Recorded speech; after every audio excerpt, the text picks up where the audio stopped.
তো অনৈক্য রাজনৈতিক দলগুলোর মধ্যে যতক্ষণ মিনিমাম একটা ঐক্যমত এটা না আসছে ততক্ষণ পর্যন্ত ইলেকশন হওয়ার যতই আপনি ডেট ডিক্লেয়ার করেন না কেন, যে কারণেই করেন, যে উদ্দেশ্যেই করেন না কেন, এটা বাস্তবায়ন করা যাবে না। পেজ খেলছে, কখনো বা স্পেশালি গুগলি খেলছে, মানুষকে বোকা বানাচ্ছে, নাটক করছে। সেই জায়গা থেকে সরকারের যে কোনো কথাতেই মানুষ সহজে আস্থা রাখতে পারছে না, নাকি সত্যিই সরকার আর পারছে না, ভিতরে ভিতরে অনেক কিছু ঘটে যাচ্ছে, ক্ষমতা ছেড়ে দিতে চাইছে। এই কথাগুলো এই কারণেই বলছি যে আপনারা জানেন, হঠাৎ করে সাংবাদিকদের ডেকে সংবাদ সম্মেলন করে এমন ঘোষণা দেওয়ার কি অর্থ থাকতে পারে যে আগামী ডিসেম্বরে নির্বাচন হতে পারে। একরকম হঠাৎ করে ডক্টর ইউনূসের প্রেস সচিব নির্বাচনের ঘোষণা দিয়ে দিলেন। তিনি বলেছেন ডিসেম্বরে নির্বাচনের জন্য ডক্টর ইউনূস স্বরাষ্ট্র মন্ত্রণালয়কে এই প্রস্তুতি থাকার জন্য আহ্বান জানিয়েছেন। তো ডক্টর ইউনূস কি আসলে বিএনপিকে ফাঁদে ফেলতেছে কিনা, আমরা দুইটা আলোচনা শুনবো। একটা যদিও ডক্টর ইউনূসের পক্ষে, কিন্তু আরেকজন ব্যক্তি আলোচনা করেছেন গৌতম দাস। তার আলোচনা শুনলে বুঝতে পারেন ডক্টর ইউনূসের এই যে মুহূর্তে নির্বাচনের ঘোষণা দেওয়ার এবং ডিসেম্বরে নির্বাচনের প্রস্তুতি নেওয়ার এই আহ্বানটা হঠাৎ করে কেন দিলেন, এটা কি বিএনপিকে কোনো বড় ধরনের ফাঁদে তিনি ফেলতেছেন কিনা, এরপর আলোচনা করবো। গতকাল অনেকটা বিনা মেঘের মতন প্রেস সচিব একটা সাংবাদিক সম্মেলন করেন, ইউনূস সাহেবের প্রেস সচিব। সাংবাদিক সম্মেলনটা করা হচ্ছে এই জন্য যে গতকালকেই সন্ধ্যায়, মানে তার আগে, স্বরাষ্ট্রমন্ত্রী সহ ইলেকশন রিলেটেড যারা আইন শৃঙ্খলা রক্ষা করবে এরকম একটা বাহিনী ডেকে নিয়ে এসে তাদের সাথে মিটিং করেছেন ইউনূস সাহেব।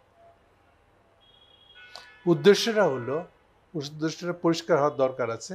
উদ্দেশ্যটা হলো ইলেকশনকে কেন্দ্র করে আইন শৃঙ্খলা পরিস্থিতিকে সাজানোর জন্য সংশ্লিষ্ট মন্ত্রী এবং যেসব অফিসের লোক, যেসব আমলা এর সঙ্গে জড়িত থাকবে তাদেরকে একসাথে ডেকে নিয়ে এসে তাদেরকে বলে দেওয়া, নির্দেশ দিয়ে দেওয়া যে ডিসেম্বরের মধ্যে সব প্রস্তুতি যেন সম্পন্ন থাকে এবং যেন ইলেকশনের যে কোনো সময় করে ফেলা যায়, মানে ডিসেম্বরের মধ্যে থেকে করে ফেলা যায়।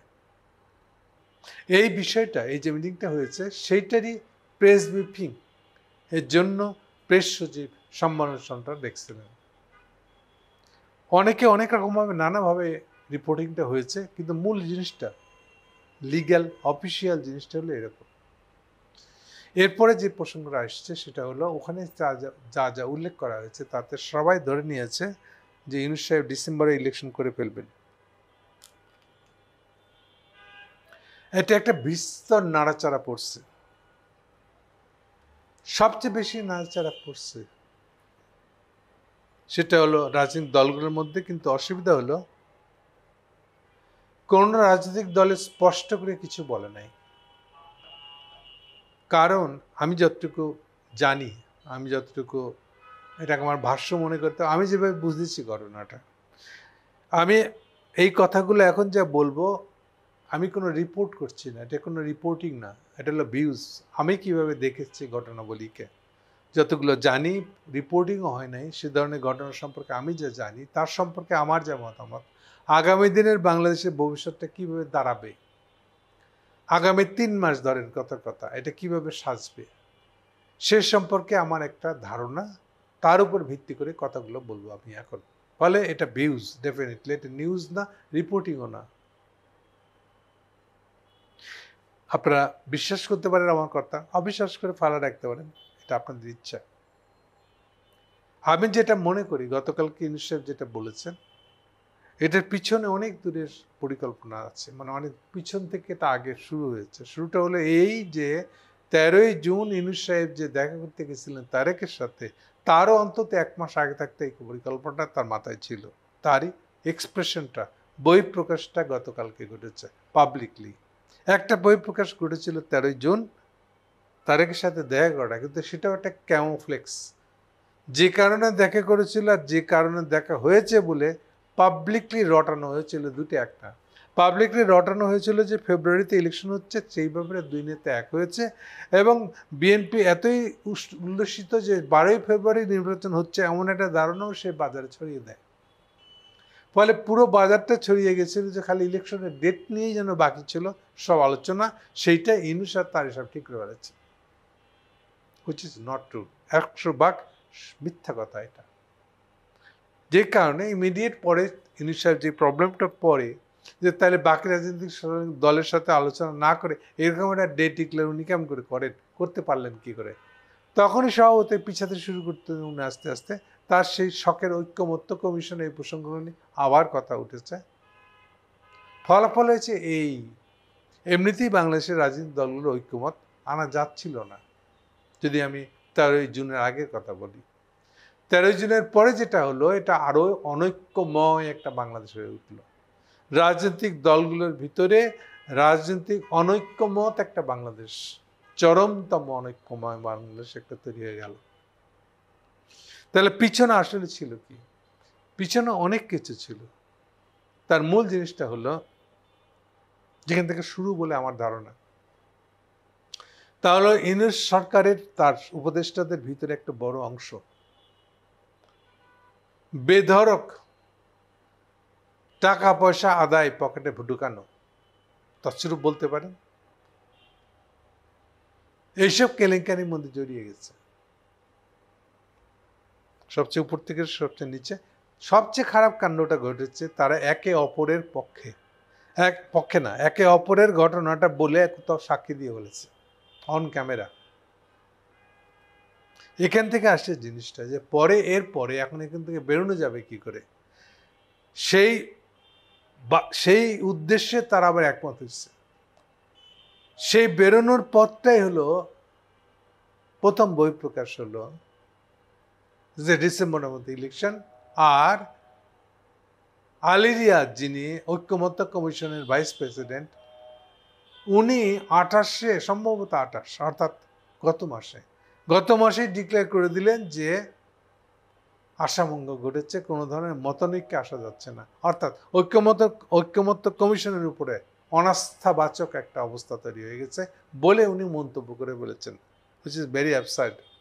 যার কাজ ছিল ঐক্য নিয়ে আসা, ওনার নিজের মুখ থেকে এই কথা বলে ফেলা জুলাই মাসে আসার আগেই, এটা ভেরি সিগনিফিকেন্ট বলে আমার কাছে মনে হয়েছিল। এই সব কিছু মিললে জিনিসটা হয়ে গেছে এই যে এখন ইউনূস সাহেব কী করে এই জিনিসটা সামলাবেন, তারই পরিকল্পনাগুলো সামলে আসা শুরু হয়েছে। খারাপ দিকটা হলো, সবাই মনে করতো যে তারেকের সাথে ইন্ডিয়ানদের সম্পর্ক আছে একচেটিয়া, 10 মাস 11 মাস তো বটে, আগে থাকতো আছে, সেই জিনিসটাতে নাড়াচাড়া পড়ে গেছে। এটা ইউনূস সাহেব দখল করে নিয়েছে বলে একটা অনুমান বাজারে চালু আছে। এই চালুটা এমনই কিছুটা বোঝা যায় অনেকভাবে। আপনারা গতকালকে দেখেছেন মির্জা আলমগীর হাসিনার বিচার চাই, দলের বিচার চাই, একেবারে সরাসরি আওয়ামী লীগ দলের বিচার চাই, হাসিনার বিচার চাই, স্ট্রংলি এই ভাষ্য দিয়ে বক্তৃতা দিচ্ছেন, যেখানে বিএনপির পজিশন ছিল। ইভেন 13 তারিখের মিটিংয়ের পরে 15 তারিখেও তারা বলেছে যেন তেন বিচার হলে হবে না, অর্থাৎ বিচারের বিষয়ে বিএনপির যে রিজার্ভেশন আছে সেটি 15 তারিখে 15ই জুন ইউনূসের সাথে তারেকের মিটিংটা ছিল 13ই জুন। তার একদিন পরেও এই কথাটা বিএনপির দিক থেকে বলেছিল তাদের একটা বড় নেতা। সেখান থেকে স্ট্রেট চলে আসা যে হাসিনার বিচার হতেই হবে, এটা সাংঘাতিক সিগনিফিকেন্ট বলে আমার কাছে মনে হয়েছে। তাহলে মূল জিনিসটা দাঁড়িয়ে গেছে এই যে এখন একটা নতুন রাস্তা, নতুন ইলেকশন। সার কথা যতটুকু আমি জানতে পারছি সেটা হলো এই যে সেখানে মূল প্রস্তাব দেওয়া হয়েছিল যে বিএনপিকে ছোট ভাই হওয়ার জন্য, অর্থাৎ মূল ক্ষমতার অবস্থানগুলা, মূল মাতবরি, মূল কর্তৃত্ব ইউনূস সাহেবের হাতে থাকবে। ইউনূস সাহেবের হাতে থাকবে মানে কি, কারা কারা এমপি হবে ওটা উনি ঠিক করে দিবেন, ওনার মেজরিটির এমপিটা কারা হবে, কে হবে, এটা ওনার হাতে থাকবে। এই অর্থে ছোট ভাই হবে তারেককে। তারেক সে কথা শুনতে রাজি হয় না, মানতে রাজি হয় না। তারেক পাল্টা জিদ ধরে যে তাহলে আমরা যে তত্ত্বাবধায়ক সরকার আন্ডারে ইলেকশন করার যে আইনটা পাশ হয়ে গেল, যেটা হাসিনা বাতিল করে দিয়েছিল, সে আইনটা আবার চালু হয়ে গেছে, আমাদের কোর্ট সেটাকে আবার চালু করেছে। সো আমরা এখন তত্ত্বাবধায়ক সরকার অধীনে নির্বাচন চাই। আপনি নির্বাচন যেদিন ডিক্লেয়ার দেন তার 3 মাস আগে ক্ষমতা ছেড়ে দিয়ে চলে যাবেন, আমরা তত্ত্বাবধায়ক আন্ডারে ইলেকশন করব। এই দুই দোলাচালের মধ্যে আলোচনাটা শেষ হয়। গতকালকে ইউনূস সাহেবের বক্তৃতার পরে আমি যতটুকু জেনেছি, বিএনপি প্রচণ্ড রকমভাবে অখুশি। অখুশির প্রধান কারণ বুঝতেই পারতেছেন। প্রথমত এই প্রশ্নগুলাও তারা তুলছে, উনি তো ইলেকশন ডেট ডিক্লেয়ার করেন না। ইলেকশন ডেটই যদি হতো তাহলে তো উনি ইলেকশন কমিশনারকে ডেকে বলতেন, তা তো করেন না। উনি স্বরাষ্ট্রমন্ত্রীকে ডেকে বলছেন, কাজে এটা ইলেকশন ডেট ঘোষণা না করা না। দ্বিতীয়ত উনি বলতে চাচ্ছেন ওই একই পুরনো কথাগুলো, কার আন্ডার ইলেকশন হবে, হ্যান ত্যান, এই প্রসঙ্গগুলো আছে। কিন্তু বিএনপিকে কংক্রিট সিদ্ধান্ত নিয়েছে তারা ইনিশিয়াল ক্রিয়ার প্রতিক্রিয়ায় কি বিবৃতি দিবে। আমার ধারণা হলো এখনো তারা সিদ্ধান্ত নেয় নাই, দোলাচালে আছে, 2-1 দিনের মধ্যে সিদ্ধান্তটা জানাবে। ইতিমধ্যে আপনারা অলরেডি আমাদের মিডিয়াতে যা কিছু দেখতেছেন, আমার ধারণা, আমি সবাইকে এটাও অনুরোধ করব, যা কিছু যে যা ছাপবেন ধরে নেবেন এটা হলো এই যে ইউনূস সাহেবের এই ধারণাটা যেটা প্রকাশ হয়ে পড়ছে, প্রকাশ হওয়ার আগে বিএনপির অবস্থান, এটা আগেকার অবস্থানগুলোকে এখন রিফ্লেকশন হচ্ছে, ফলে এটা লেটেস্ট। বিএনপির অবস্থান এখনো স্পষ্ট করে আসে নাই, এক্সেপ্ট মির্জা ফখরুলের হাসিনার বিচার করতে হবে, দলেরও বিচার করতে হবে বলে এই বক্তৃতা গতকালকে দিয়েছেন, এটা ছাড়া এটা লেটেস্ট বক্তৃতা আসলে। কিন্তু বাকিগুলোর বিষয়ে আমি মনে করি যে যা পাইছেন পুরনো, এই সবগুলোই আসলে আগেকার বক্তৃতা, আগেকার অবস্থান বিএনপির। পরের অবস্থান কি হবে, ওইটাই কন্টিনিউ করবে না নতুন কোনো কিছু অ্যাড করবে, নতুন কোনো ধারণা নিয়ে হাজির হয়ে যাবে, এইটা আমরা এখন দেখব আজকালের মধ্যে বলে আমার ধারণা। তাহলে এই গেল পরিস্থিতিটা, যে অ্যাকচুয়ালি বিষয়টা কি ঘটছে, কোত্থেকে ঘটতেছে। এরপরে আসেন মূল কথা, তাহলে 3 মাসের মধ্যে কি ইলেকশন হচ্ছে? ডিসেম্বরের মধ্যে, ফেব্রুয়ারির মধ্যে? ব্যক্তিগতভাবে আমি দেখি না কোনো সম্ভাবনা। কেন দেখি না? প্রধান কারণ হলো যতক্ষণ যত অনৈক্য, রাজনৈতিক দলগুলোর মধ্যে যতক্ষণ মিনিমাম একটা ঐক্যমত এটা না আসছে, ততক্ষণ মধ্যে ইলেকশন হওয়ার, যতই আপনি ডেট ডিক্লেয়ার করেন না কেন, যে কারণেই করেন, যে উদ্দেশ্যেই করেন না কেন, এটা বাস্তবায়ন করা যাবে না, বাস্তবায়িত হবে না। এগুলো একটা পয়েন্ট। সেকেন্ড পয়েন্ট হলো এর আরও পরীক্ষা হয়ে যাবে এই মাসেই, জুলাই ঘোষণাকে কেন্দ্র করে। আজকে প্রথম আলোতে একটা বোধহয় রিপোর্ট আছে যে জুলাই ঘোষণা নিয়ে বিএনপি বিরাট ধরনের আপত্তি বা প্রবলেম দেখছে। একটা খবর ছড়িয়েছে, খবরটার কোনো সোর্স নেই সরকারের দিক থেকে। খবরটা হলো এই যে ইউনূস সাহেব একটা জুলাই সম্ভাব্য ঘোষণা, একটা খসড়া রাজনৈতিক দলগুলোর মধ্যে বিতরণ করেছেন, যা দিয়ে তাদের মতামতগুলো আসবে এবং মতামতগুলোর ঐক্যমতের ভিত্তিতে ঐক্যমত কমিশনের মাধ্যমে এটা তিনি ঘোষণা করবেন। আমি মনে করি এইটা হচ্ছে সবচেয়ে টেস্ট কেস। এটা ওনারা পার হতে পারেন কিনা আমার সবচেয়ে ঘোরতর সন্দেহ এটা, বিশেষ করে যখন অলরেডি নির্বাচনের ডিসেম্বরের মধ্যে প্রস্তুতি নেওয়ার কথাটা বাইরে এসে গেছে। অলরেডি বিএনপির দিক থেকে তার আগেকার হিসাব, আগেকার অ্যালায়েন্স, এই সবগুলো নড়বড় হয়ে গেছে। যখন সেই পরিস্থিতিতে কে কে যে এখন নতুন করে জোট বাঁধবে, একসঙ্গে কথা বলবে, এক পক্ষে কথা বলবে না, বলবে না, এই পুরো জিনিসটা আউলানো ঝাউলানো হয়ে গেছে। এই পরিস্থিতিতে জুলাই ঘোষণার মধ্যে সবাই একসাথে কথা বলবে, এটা এক্সপেক্ট করা, এটা আশা করাটা একটা অতি আশা, বাস্তবতার সঙ্গে মিল কম, এমন ধরনের আশা হয়ে গেছে। সো এই জুলাই ঘোষণাটা নিয়ে কী দাঁড়ায় ফাইনালি, এটা একটা টেস্ট কেস বলতে পারেন আপনি। এই টেস্ট কেসে বোঝা যাবে, এখানে যদি ফেল করে তাহলে তো বুঝলেন ইলেকশন পর্যন্ত আর এতে যাইতেই পারবে না। এই কারণে আমার ধারণা যে ইলেকশন পর্যন্ত যাবে কিনা এটা জুলাই মাসেই বোঝা যাবে। থার্ড একটা প্রসঙ্গ, আপনারা জানেন যে এনসিপি, যাকে বিএনপি বিশেষ করে, এটা হলো ইউনূস সাহেবের দল বলে মনে করে, বোঝাকে এমন স্টেটমেন্টও দিয়েছে তারা। এটাও ঠিক যে ইউনূস সাহেবের সাথে তাদের একটা খাতির আছে। ইউনূস সাহেব সবসময় বলে থাকেন ছাত্ররা থেকে ক্ষমতা নিয়ে আসছে, কিন্তু এত সব সম্পর্ক থাকা সত্ত্বেও দুইটা এখনো অন্তত দুইটা ছাত্র নেতা তার মন্ত্রিসভায় আছে, মানে উপদেষ্টা আছে। তা সত্ত্বেও এনসিপি যখন বাজারে বেরোয়, তারা পুরা উত্তরাঞ্চল দিয়ে শুরু করছে, পুরা বাংলাদেশ সফর করবে সব ডিস্ট্রিক্টে। সেই সময় তারা যখন বেরোয় পরিষ্কার করে বলে দিয়েছে ইউনূসের উপর তাদের আস্থা নাই, তাদের উপর ডিপেন্ড করে কোনো কিছু তারা আশা করছে না, খুব পরিষ্কার ভাষা। এমন না যে ইউনুস ওদের কিছু করবে, হেল্প করবেন কি না, ইউনুস সাহেবের অবস্থান কি ওনারা বুঝতে পারছেন না তাই সিদ্ধান্ত নিতে পারছেন না, এরকম না। বরং উল্টা পরিষ্কার করে বলে দিচ্ছে তারা ডিপেন্ড করে না, তারা নিজের ভাগ্য নিজে করতে চায়, এরকম একটা ঘোষণা দিয়ে বেরিয়ে পড়েছে। কিন্তু যেই ইলেকশনের প্ল্যানটা, যেরকমভাবে ইলেকশনের প্ল্যানটা ইউনুস সাহেব করছে, সেরকমভাবে তো জিনিসটা হচ্ছে না, আগাচ্ছে না। বা ওটার মধ্যে তো সেও চাইবে যে এনসিপির কেউ কেউ আসুক, জয়েন করুক এর ভিতরে। এটা হচ্ছে ইউনুস সাহেবের চাওয়া। এই চাওয়ার পক্ষে না বিপক্ষে এবার এনসিপি খাড়া হবে, এটা আমাদেরকে দেখতে হবে। এটা এখন সামনের দিনের আর একটা দেখবার বিষয়। এটা থেকে বোঝা যাবে যে ইউনুস সাহেবের সাথে এনসিপির সম্পর্কটা কি আবার আগেকার মতন ঘন হবে, নাকি এটা এক চরম বিচ্ছিন্ন হয়ে যাবে। এটা হচ্ছে একটা গুরুত্বপূর্ণ পয়েন্ট হবে আগামী দিনে। সবচেয়ে বড় সমস্যা হয়ে গেছে বাকি যেসব দলগুলো আছে তারা কিভাবে রিয়াক্ট করবে। আমার আরেকটা অনুমান, স্ট্রং অনুমান, খুব ইম্পর্টেন্ট অনুমানের কথা আপনাদেরকে বলে দিই। ইউনুস সাহেব কালকে যে ঘোষণাটা দিয়েছে, এটা ঠিক আমি এইটাই করতে যাচ্ছি তা বলে না, তা মনে করে দেয় নাই। উনি ডেফিনেটলি বিএনপিকে ছোট ভাই থাকতে প্রস্তাব দিয়েছেন, আশাও করছেন। এই আশা করেই ইলেকশনের ঘোষণাগুলা সামনে নিয়ে আসছেন। কিন্তু এটা মনে করে না যে উনি এটা বলবেন আর সাথে সাথে সব পলিটিক্যাল পার্টিগুলো রাজি হবে, এটা মনে করে দেয় নাই।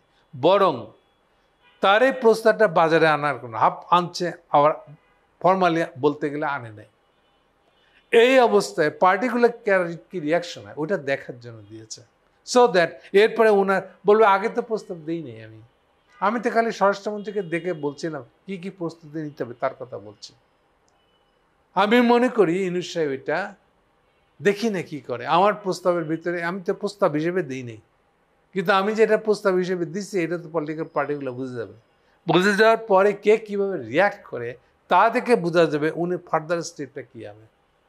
সো গতকালকের তার বক্তৃতা, তার নিজের নয়, তার অনুষ্ঠান এবং সেই অনুষ্ঠানের প্রেস সচিবের বয়ান, এটা হচ্ছে ইউনুস সাহেব যে প্ল্যান করে আগাতে চাচ্ছেন সেই প্ল্যানে ওনারা বাকি রাজনৈতিক দলগুলার প্রতিক্রিয়া দেখবার জন্য এটা দিয়েছেন মূলত। এগুলো একটা। সেকেন্ড, আরেকটা বড় এবং খুবই খারাপ একটা ইচ্ছা আছে ইউনুস সাহেবের। ইউনুস সাহেবের ইচ্ছা হলো আমেরিকা না চাইলেও ট্রাম্পের আমেরিকা, বাইডেনের না, ট্রাম্পের আমেরিকা এখন চলছে। ট্রাম্পের আমেরিকার হাতে বাংলাদেশকে তুলে দিতে চায় ইউনুস সাহেব, কিন্তু আমেরিকা কি নিতে চায়? উত্তর হলো যে অস্পষ্ট, চায় না। ট্রাম্পের দিক থেকে দেখলে চায় না। তার কিছু কিছু স্টেট ডিপার্টমেন্টের লোক আছে, পেন্টাগনের লোক আছে, কুগেলম্যানের মতন লোক আছে যারা চায়, কিন্তু তাদের কেউ রিপ্রেজেন্ট করে না ট্রাম্পকে। ট্রাম্পের পজিশন আর তাদের পজিশন একটা। এ সত্ত্বেও তারা অলমোস্ট যেন জোর করে গিলাবে ট্রাম্প সাহেবকে, এমন একটা চেষ্টা তাদের মধ্যে আছে। বাংলাদেশকে দিবে হতে আমেরিকানদের হাতে। আমেরিকানরা এটাকে নিয়ে বার্মাতে আরাকান আর্মিকে হেল্প করতে যাবে, বলে আরাকান মানে বার্মাটাই দখল করে নেবে চীনের কাছ থেকে জানোবা, এবং এই খুশিতে ট্রাম্প ঝাঁপায় পড়বে, আগ্রহ করবে এবং তাদেরকে কোলে তুলে নেবে, এরকম একটা অনুমান, ইচ্ছা তাদের মধ্যে আছে। কত সুপ্ত আছে, কত প্রকাশ্য আছে আমি জানি না, বাট তারা এটার মধ্যে যে কোনো বাস্তবতা নাই এবং এটার মধ্যে যে কোনো আগাবে না, এটা যে হবে না এই মূল্যায়ন করার যোগ্যতাও তাদের নাই বলে আমি মনে করি। বলে এই জিনিসটা হবে না, কিন্তু এটা তার মাথায় আছে। তাদের ধারণা এটা যদি করে দিতে পারে তাহলে তারা বেঁচেই গেল। যত কিছু খারাপ কাজ তারা করে থাকুক না কেন, বাংলাদেশকে যদি আমেরিকার হাতে তুলে দেওয়া যায় তাহলে তো উল্টা আমেরিকা তাদেরকে ক্ষমতায় রাখবে। হাসিনাকে যেরকম আমেরিকানদের ইচ্ছায়, ইন্ডিয়ানদের ইচ্ছায়, মিলিত ইচ্ছায় হাসিনা যে 9 সালে ক্ষমতা, 7 সাল থেকে পরিকল্পনা থেকে 9 সালে ক্ষমতার শুরুতেই ক্ষমতা চলে আসছিল, আপ টু 16 বছর এটার মধ্যে ছিল। তাহলে সেরকম একটা কিছু, বহুত কিছু তো হয়ে যেতে পারে। সো এরকম একটা হতে পারে ধারণা, ব্যাক অফ দ্য মাইন্ড তাদের আছে। ফাইনালি কোথায় হবে আমি জানি না। আমি মনে করি না যে এই ধরনের কোনো আকাঙ্ক্ষা তাদের যা আছে তার কোনো বাস্তবতা দেখতে পাবে। বাস্তবতার মুখ দেখার মতন কোনো প্রস্তাব তারা করেছে বা চিন্তা করার যোগ্যতা সম্পন্ন, এটা আমার কাছে মনে হয় না। সো কালকের ঘটনা বলে এই হলো, স্পিন খেলছে, কখনো পেস খেলছে, কখনো বা স্পেশালি গুগলি খেলছে, মানুষকে বোকা বানাচ্ছে, নাটক করছে, সেই জায়গা থেকে সরকারের যে কোনো কথাতেই মানুষ সহজে আস্থা রাখতে পারছে না, নাকি সত্যিই সরকার আর পারছে না, ভিতরে ভিতরে অনেক কিছু ঘটে যাচ্ছে, ক্ষমতা ছেড়ে দিতে চাইছে। এই কথাগুলো এই কারণেই বলছি যে আপনারা জানেন, হঠাৎ করে সাংবাদিকদের ডেকে সংবাদ সম্মেলন করে এমন ঘোষণা দেওয়ার কি অর্থ থাকতে পারে যে আগামী ডিসেম্বরে নির্বাচন হতে পারে। প্রধান উপদেষ্টা প্রেস সচিব মিস্টার শফিকুল আলম তিনি বুধবার রাতে সংবাদ সম্মেলন করে বললেন যে 2025 সালের ডিসেম্বরের মধ্যে ত্রয়োদশ জাতীয় সংসদ নির্বাচনের সব প্রস্তুতি রাখতে স্বরাষ্ট্র মন্ত্রণালয়কে নির্দেশনা দিয়েছেন প্রধান উপদেষ্টা ডক্টর মোহাম্মদ ইউনূস, এবং সংস্কার সহ সব প্রস্তুতি শেষ হলে আবার বলছে যে রোজার আগেই জাতীয় নির্বাচন হতে পারে। খেলাটা কোথায়? ডিসেম্বর আবার ফেব্রুয়ারি? যাই হোক, সংবাদ সম্মেলনে তিনি বলছেন ভোটের সময় দায়িত্ব পালনের জন্য আইন শৃঙ্খলা বাহিনীর 8 লাখ সদস্যের প্রশিক্ষণের ব্যবস্থা করা হবে। প্রধান উপদেষ্টা যে মেসেজটি কনভে করার চেষ্টা করেছেন মিস্টার শফিকুল আলম, আমরা একটু দেখে নিই যে আসলে কতটা বিশ্বাসযোগ্য, কতটা আস্থা রাখা যেতে পারে তার এই বক্তব্যের উপরে।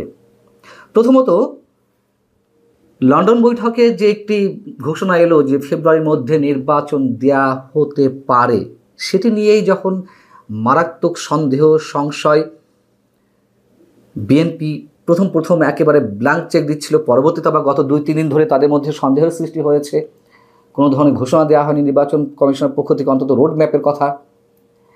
1, 2 হচ্ছে কিংস পার্টি, এনসিপি এবং জামায়াতে ইসলামী যারা সরকার পরিচালনা করছে পেছন থেকে, তারা তো কোনো অবস্থাতেই খুব দ্রুত নির্বাচন চায় না, এবং নির্বাচন প্রলম্বিত করতে তাদের অনেক ধরনের দাবি দেওয়া আছে, অনেক ধরনের খেলা আছে। সেই জায়গা থেকে প্রধান উপদেষ্টার যে মেসেজটি দেয়া হলো সেটি আসলে কতটা বিশ্বাসযোগ্য। এবং 3 নম্বর হচ্ছে, গত কয়েকদিন আগে প্রধান নির্বাচন কমিশনার যে সাক্ষাৎ করলেন প্রধান উপদেষ্টার সঙ্গে, সেখানে নির্বাচন নিয়ে কোনো টু শব্দটি উচ্চারণ করেননি প্রধান উপদেষ্টা। কথা প্রধান নির্বাচন কমিশনার AMM নাসিরউদ্দিন সাহেব নিজেই জানিয়েছেন। তিনি বলেছেন, আমার কাছে তিনি শুনতে চেয়েছেন যে আসলে নির্বাচন কমিশনের সংস্কারের কাজ কত দূর। এই জায়গাগুলোতে আসলে আমরা কতটা আস্থা রাখতে পারি যে সত্যি সত্যিই সরকার ডিসেম্বরের মধ্যে নির্বাচন করতে চায়। এখন যদি প্রশ্ন করি যে কেন এমন একটি ঘোষণা দেয়া হলো প্রধান উপদেষ্টার পক্ষ থেকে, প্রথমে যদি বলি যে নির্বাচন নিয়ে একটি ডামাডল, এর আগে আমি বলেছি যে ফেব্রুয়ারির যে ঘোষণাটা, সেটাও আমাদেরকে ঠান্ডা রাখার জন্য বা রাজনৈতিক দলগুলোকে ঠান্ডা রাখতে একটা ঘোষণা দেওয়া হয়েছিল, যেহেতু বলেছে যে সব ধরনের প্রস্তুতি সম্পন্ন হলে ফেব্রুয়ারিতে নির্বাচন হতে পারে। বিএনপিকে একটি ট্রাপে ফেলার একটা কৌশল, অথবা তাদের মধ্যে কোনো আন্ডার টেবিল ডিল হয়েছে কিনা আমরা জানি না, এ ধরনের গুঞ্জন আছে। যাও, 2 হচ্ছে সরকার দেশ চালাতে ব্যর্থ হচ্ছে, এটি আমরা সবাই জানি। সেই ব্যর্থতা থেকে তড়িঘড়ি করে পালানোর একটি চেষ্টা কিনা জনরোষ গড়ে ওঠার আগেই।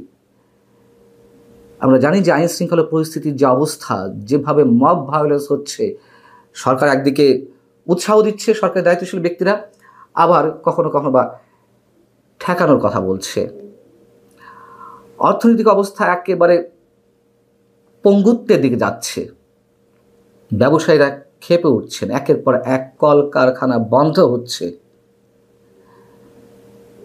এবং সর্বশেষ যুক্তরাষ্ট্রের যে শুল্ক আরোপ 37% জায়গায় এতদিনে দর কষাকষিতে 35% আসছে। পরবর্তীতে কী হয় আমরা জানি না এখনো পর্যন্ত। এই 35% হলেও সাথে পরোক্ষ আরও যেই করগুলো আছে সব মিলিয়ে 51% শুল্ক আরোপ হবে বাংলাদেশ থেকে গার্মেন্টস পণ্য সহ অন্যান্য পণ্য রপ্তানির ক্ষেত্রে যুক্তরাষ্ট্রে। এটি হলে ব্যবসায়ীদের টিকে থাকার কথা না কোনো অবস্থাতেই, এবং ব্যবসায়ীরা ক্ষেপে ওঠারও একটা লক্ষণ দেখা যাচ্ছে যে ইউনূস সরকার পারছে না কিছুতে, সব জায়গাতেই ফেল করছে। এবার কয়েকটি ইঙ্গিত দিই, যদি সত্যি সত্যি সরকারের এমন একটি ইচ্ছার বাসনা তাদের মধ্যে জাগ্রত হয় না। দ্রুত একটা নির্বাচন দেয়া লাগতে পারে বা লাগবে। আমি বুধবার সকালেই একটা কন্টেন্টে আপনাকে জানিয়েছি যে গত 7 জুলাই বর্তমান রাষ্ট্রপতি শাহাবুদ্দিন চুপ্পু সাহেব তিনি ক্যান্টনমেন্টে গিয়েছিলেন PGR এর একটি অনুষ্ঠানে অতিথি হয়ে, যেখানে রাষ্ট্রপতি শাহাবুদ্দিনকে অপসারণের জন্য প্রচণ্ড একটা চাপ, বঙ্গভবন ঘেরাওর একটা গুঞ্জন মাঝে শোনা গিয়েছিল। সেই জায়গায় সেনাপ্রধান ক্যান্টনমেন্টে গেলেন। এটি একটি বিশেষ সিগন্যাল কিনা। দ্বিতীয়ত হচ্ছে, শোনা যাচ্ছে যুক্তরাষ্ট্রের সুতা হালকা হয়ে গেছে, যে মার্কিন সমর্থন নিয়ে ডক্টর মোহাম্মদ ইউনূস সরকার টিকে আছে। যুক্তরাষ্ট্র এখন আর চাইছে না ডক্টর মোহাম্মদ ইউনূস টিকে থাকুক। তার কারণ তিনি সহসায় তাদের এজেন্ডাগুলো বাস্তবায়ন করতে পারছেন না, সফল হতে পারছেন না। কোনো কোনো ক্ষেত্রে উদ্যোগ ঠিকই আছে, করিডোর, বন্দর, কিন্তু সেগুলো কতটা সহজ হবে তার জন্য সেই আস্থা ডক্টর মোহাম্মদ ইউনূস সরকারের উপরে রাখতে পারছে না। 3, যদি বলি আন্তর্জাতিকভাবেও ডক্টর মোহাম্মদ ইউনূস সরকারের যে গ্রহণযোগ্যতার কথা যেভাবে ঢাক ঢোল পিটিয়ে বলা হয় সরকারের পক্ষ থেকে, তার কোনো নমুনা তো আমরা পাইনি এ পর্যন্ত। 1 বছরের মধ্যে কোনো দাতা সংস্থা, কথিত দাতা সংস্থা, কোনো বিদেশি রাষ্ট্র থেকে বাংলাদেশের অর্থনৈতিক জায়গাকে স্থিতিশীল করতে, ঋণ নিয়ে আসার ক্ষেত্রে কোনো ধরনের কোনো বাজিমাত তিনি করতে পারেননি। এবং ফ্রান্সে যেতে চেয়েছিলেন, সেখানে ইমানুয়েল ম্যাক্রোর সঙ্গে বৈঠক করতে চেয়েছিলেন, সেটি প্রত্যাখ্যাত হয়েছে। দুবাইয়ের আরব আমিরাতের আমির, তার সঙ্গে তিনি বৈঠক করতে পারেননি। আরব আমিরাত সফর করার পরেও লন্ডনে গিয়েও তিনি ব্রিটেনের প্রধানমন্ত্রী কিয়ার স্টারমারের সঙ্গে তিনি বৈঠক করতে পারেননি, তিনি তাকে সময় দেননি। এর থেকে বোঝা যায় যে আসলে আন্তর্জাতিকভাবে তার গ্রহণযোগ্যতা তেমন একটা নেই, শুধুই আমাদের চোখে ধুলো দেওয়ার একটা চেষ্টা। 4, সরকার যে দেশ চালাতে পারছে না, ডক্টর মোহাম্মদ ইউনূস এটাকে সত্যি সত্যি উপলব্ধি করছেন এবং সেই জায়গা থেকে একটা সেফ এক্সিট চাইছেন। 5, সেনাপ্রধান জেনারেল ওয়াকারুজ্জামান বরাবরই ডিসেম্বরের মধ্যে নির্বাচনের কথা বলে আসছিলেন। যখন লন্ডন বৈঠকে ফেব্রুয়ারি একটি গুঞ্জন বা একটি ঘোষণা আমাদের সামনে এলো, তারপরেও কিন্তু তিনি একেবারেই চুপচাপ, টু শব্দটি উচ্চারণ করেননি। অনেকেই বলছিলেন বা এরকম বলা হচ্ছিল, তাহলে সেনাপ্রধানের বক্তব্যের কি মূল্য থাকলো? তাকেই কি চ্যালেঞ্জ করা হচ্ছে? এমনকি এপ্রিলের কথা যখন বলেছিলেন আমাদের প্রধান উপদেষ্টা জাতির উদ্দেশ্যে ভাষণে ঈদের আগের দিন, তখন থেকে এটি বলা হচ্ছে যে সেনাপ্রধানকে তিনি বুড়ো আঙুল দেখাচ্ছেন কিনা। এবং সবশেষ একটি প্রশ্ন রাখতে চাই, প্রধান উপদেষ্টা প্রেস সচিব তিনি মহাপরাক্রমশালী একজন ব্যক্তি সরকারের মধ্যে, এটি অনেকেই মনে করেন। তার মুখ দিয়ে এই ঘোষণাটা আসতেই পারে, অস্বাভাবিক কিছু নয়। তারপরেও প্রশ্ন যে প্রধান উপদেষ্টা যতক্ষণ না পর্যন্ত জাতির উদ্দেশ্যে ঘোষণা না দেবেন যে অমুক মাসে নির্বাচন হবে, অন্তত একটা রোডম্যাপ ঘোষণা না করবেন, ততক্ষণ পর্যন্ত এর উপরে আস্থা রাখার কোনো কারণ নেই। এখন আমাদের আসলে এইসব প্রশ্নের উত্তরগুলো বের করে তাদের এই ঘোষণার উপরে আস্থা রাখা না রাখার বিষয়টি নির্ভর করছে। দর্শক, আলোচনা শুনে বুঝতে পেরেছেন যে আসলে বিএনপিকে তিনি ফাঁদে ফেলতেছেন কিনা। তো সব দিক দিয়ে যা যাচ্ছে, আমার মনে হচ্ছে যে এনসিপি সবকিছু তাদের টার্গেট যেটা রয়েছে 64 জেলা এবং সবকিছু তারা সেরে ফেলতে পারে, তাহলে হয়তোবা নির্বাচনের ঘোষণা দিয়ে দেওয়া হবে। কারণ ওভাবেই এগোচ্ছে দেশটা বা নির্বাচন বা দেশের সরকার। কারণ ডিসেম্বরে নির্বাচন বিএনপি অবশ্যই বিএনপি দিবে, কিন্তু কথা হচ্ছে হঠাৎ করে কেন প্রেস সচিবের কথাটা বললেন? আমার মনে হচ্ছে হয়তোবা নির্বাচন ডিসেম্বরে এখন এই কথাটা বলে বিএনপির মুখটা একটু বন্ধ করে যাচ্ছে। কারণ 1 মাস হয়ে গেছে, তো বিএনপির এখন কিছু কিছু নেতা নির্বাচন নিয়ে কথা বলা শুরু করে দিয়েছে। তার মানে এখন আবার তারা নির্বাচন নিয়ে এটা চাপে ফেলার চেষ্টা করবে। যেন ডক্টর ইউনূস আগে থেকে নির্বাচন ডিসেম্বরে তিনি প্রস্তুতি নেওয়ার আশ্বাস দিয়েছেন। তো ডিসেম্বরের থেকে পরে যে 2-3 মাস যা, সেটা হয়তোবা সম্ভব হবে। কারণ মানিয়ে নেওয়া হবে, ইশতেহার ঘোষণা সবকিছু মিলিয়ে আরো 3 মাস যাওয়াটা কোনো ব্যাপার হবে না যদি ডিসেম্বর নির্বাচনে তিনি একটা ইশতেহার ঘোষণা করেন যে আমরা জুনে বা এপ্রিলে নির্বাচন করব। তো এজন্য হয়তোবা এই কথাটা তিনি বলে দিয়েছেন যাতে করে বিএনপি নির্বাচন নিয়ে কোনো রকমের তালবাহানা বা নির্বাচন নিয়ে কোনো চাপাচাপি আর না করেন বা এমন বক্তব্য না দেন। প্রিয় দর্শক, আলোচনাগুলো শুনেছেন, শুনে আপনার ব্যক্তিগত মতামত কমেন্ট বক্সে কমেন্ট